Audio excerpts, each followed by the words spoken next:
Bank निफ्टीचा analysis बघूया. कालच्या व्हिडिओमध्ये पण सांगितलं होतं की एचडीएफसी मुळे बँक निफ्टी हे डाऊन आहे. आज पण त्याच्यामुळे काय झालं की एचडीएफसी अजून गॅप डाऊन ओपन झाला आहे. एचडीएफसी मध्ये पण चांगलं विकनेस बघायला भेटलंय. त्यांनी परत बँक निफ्टीला थोडंसं खाली आणून क्लोज केलं. सो अजून किती दिवस हे बघायला भेटणार आहे. एचडीएफसी तर पोहोचला एक बॉटमला, तर थोडंसं साईडवेज जायची शक्यता आहे मार्केट आता.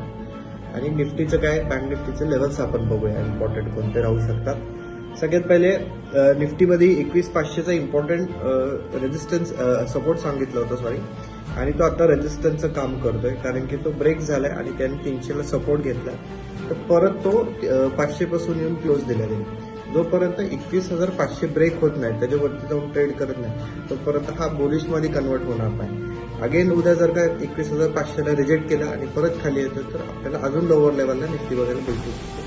बँक निफ्टी हे वीक आहे. बँक निफ्टीने क्लोजिंग डाऊनलाच येऊन केले.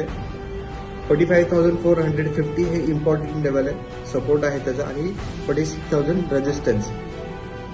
परत जो इम्पॉर्टंट सपोर्ट मी सांगितला तो ब्रेक होतो, तर अजून खालच्या लेवल्सला 44,600 700 पर्यंत आपल्याला बँक निफ्टी बघायला भेटू शकतात. सगळ्यात इम्पॉर्टंट काय आहे की तुम्हाला व्यवस्थित लेवल मार्क करून घ्यायचे आणि सेफली ट्रेड करायचंय. मध्ये आधी एंटर करू नका. थोडंसं व्हॉलटाईल आहे मार्केट, आणि एक प्रॉपर तुम्हाला ट्रेड भेटलं तर व्यवस्थित एंट्री सुद्धा होणार.